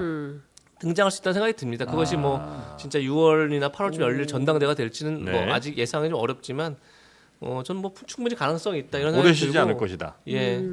물론 지금 이제 보수가 굉장히 지금 또 분열돼 있죠. 네. 늘 예전에는 진짜 뭐 진보는 분열로 망하고 뭐 이런 얘기 했으면 맞아요. 지금 거꾸로 됐죠. 사실은 늘 보수가 지금 분열로 망하는 아, 그런 상황인데 네. 지금 뭐 총선이 한동훈 책임이냐 아니면 뭐 용산의 책임 대통령의 책임이냐 이걸 가지고 뭐 보수들 사이에서 갑론을박이 벌어지고 있지만 정말 아무 의미 없는 논쟁이죠. 네. 사실은 보수 입장에서 봤을 때, 그러니까 제가 보수란 뜻보다는 어쨌든 보수 유권자들이 봤을 때 네. 다음 대선을 과연 어떤 방식으로 누구를 세워서 제가 여러 번 말씀드리지 않았습니까? 민주당은 이미 문제지를 냈습니다. 야 우리 이재명 대표로 싸울 거니까 니들 어떻게 할래? 아니 그 문제지를 보고도 그걸 못 풀면 뭐 책임을 져야죠 당연히. 그런 점에서 저는 한동훈 위원장은 유력한 카드가 될 것이다. 네. 다만 이제 이번 총선에서 한동훈 위원장의 가능성도 확인했지만 한동훈 위원장의 한계도 분명 확인했습니다. 본인 한계도 그런 점에서 본인이 어떻게 업그레이드해서 어떤 메시지로 등장하느냐 뭐 이런 걸 계속 고민하지 않을까 싶습니다. 예. 근데 저는 네. 한동훈 위원장만 생각하면 좀 쉬는 게 낫다라는 생각이 좀 들어요. 그러니까 그 정말 제대로 된 단련된 정치인을 하려면 좀 쉬면서 어떤 정치를 할 것인가에 대한 대중과 어떻게 만날 것이냐 되게 중요하거든요. 그러니까 상임위 현장에서 막 주고받는 공방 속에 막 그 칼날 같은 그런 목소리가 아니라 장르만 여의도도 좀 출연하고 아, 그럼 너무 취재 좋죠. 편의점도 예. 좀 출연하고 예, 다종다기한 프로그램에 예, 출연하면서 자기 생각을 좀 얘기하기도 예, 자기 하고. 생각도 얘기하고 어떤 정치 하겠다는 그러니까 도대체 한동훈은 왜 정치를 하려고 하는가에 대한 설명이 필요해요. 대국민 설명서. 네네네. 근데 사실 그런 건 아직 없거든요. 그래서 언론 인터뷰 한 번도 따로 안 했어요. 했는데 다 백브리핑은 무슨 했지만 예. 신문은 방송 엄청 많이 신문은 했죠. 많이 예, 했어요. 신문에서는 뭐 신문은 다 많이 했죠. 해 방송은 안 했어요. 예. 예, 그러니까 사실은 한동훈 위원장의 육성이 궁금하다 예. 국민들은. 그래서 저 사람이 정말 감이 되는지 안 되는지 네. 이제 검증이나 이런 게 필요한 상황인 거다. 그러니까 대중과 만나야 되는 게 먼저가 아닐까라는 네네네. 생각이 좀 들고요. 그리고 또 한 측면에서 대한민국의 진보도 필요하지만 보수도 필요합니다. 네. 저는 보수는 박근혜 대통령의 그 박근혜 탄핵 사태 때부터 다시 복귀할 필요가 있다라는 생각이 좀 들고 그 시점부터 다시 계산해야 됩니다. 그래서 아주 그 다 내려놓고 정말 새 판짜기가 필요하다. 네네네. 그러니까 누구는 안 돼. 유승민은 이래서 안 돼. 이준석은 이래서 안 돼. 이게 아니라 네. 유승민, 뭐 이준석 뭐 다 내놓고 우리가 어떤 리도를 세워서 어떻게 대한민국을 보수 정책을 어떻게 가져갈 건지 저는 그게 중요하다. 그러니까 지금은 보수의 만민 공동회가 필요한 시점이다라는 생각이 좀 듭니다. 예. 보수를 굉장히 중요한 말씀하신 것 같습니다. 네. 그러니까 보수는 가장 중요한 특징이 이념지향적이지 않다는 게 보수의 가장 큰 중요한 특징인 겁니다. 보수는 실용주의일 수밖에 없는 겁니다. 그런데 자꾸 이제 보수가 이념화되면서 지금 이제 이 문제를 낳고 있는 거죠. 뭐 그 굉장히 좋은 지적하신 것 네네네. 같아요. 한 말씀만 더 보태입니다. 한동훈 전 비대위원장은 이렇게 막 그 강력한 팬덤이 있나요? 아니 그러니까 제가 최근에 아니 그 뭐 뭐죠? 보수의 조카 뭐 이런 아니 팬덤이 국회 앞에 막 네. 화환이 막 걸려 있어요. 화환이 예, 예. 근데 그게 네. 뭐 사실은 KBS 앞에도 쫙 걸려 있었고 예. 뭐 과거에 보면 꼭 화환이 계속 돌아다녀요. 근데 네. 오늘 저희 그 취재 편의점 기자가 확인한 바에 따르면 오늘은 하나밖에 없다고 그러더라고요. 다 아. 치웠다. 또 이건 또 무슨 현상이냐 막 이런 거 이준석 대표는 그것도 막 의혹을 제기하고 하던데 있기는 팬카페처럼 있는데 네. 그래서 옛날에 김건희 여사 팬카페랑 막 설정도 아, 그랬잖아요. 맞네요. 예. 이제 규모가 이렇게 크진 크지는 않고 않은 거예요. 아주 적극적이지도 않은 거. 예를 들면 개딸이나 이렇게 비교해 보면 아주 왜냐면 그런 팬덤이 사실은 정치인들이 뭔가 어떤 액션을 하더라도 좀 지켜주는 뭐 이런 분들이 있어야 또 뭔가 힘이 생기긴 하잖아요. 근데 그 개혁의 딸들이요. 네. 개혁의 어머니도 계시고 개혁의 할머니도 계시고 할아버지도 계시고 뭐 엄청 어디면 개딸이지만. 예 엄청 다양한 층위의 민주당 당원들이고 지지자들이고 그렇더라고요. 네. 자, 일단 한동훈 비대위원장은 우리 부사장님 보실 때는 너무 오래 쉬지 말고 차라리 빨리 나오는 게 좋겠다. 우리 네. 장윤성 기자님은 자 장르만 여의도를 빨리 나와라. 네. 네. 여기부터 나와라. 네. 훌륭한 예. 결론이다. 네, 알겠습니다. 그건 진짜 좋은 생각인 것 같아요. 예. 왜냐하면 차라리 이럴 때 아예 너무 주목받는 무슨 지상파 방송에 나오는 것보다는 차라리 여기서 약간 한번 간 보시고 네. 여기서 이제 좀 편하게 한번 얘기 좀 풀어놓고 그 다음에 이제 그 얘기를 갖고 다른 데서 이야기. 그 사이에 취재 편의점도 나가죠. 예. 네, 그렇죠. 예. 네, 그렇게 우리도 또 공조하는 협업. 걸로. 예. 예, 연합 하겠습니다. 좋잖아요. 연대. 아뭐 교섭단체입니까? 함께해요. 함께해요. 어떻게 법률신문 같이 하실래요? 네, 좋습니다. 좋습니다. 네. 자 이렇게 힘 합치는 걸로 저희는 가겠습니다.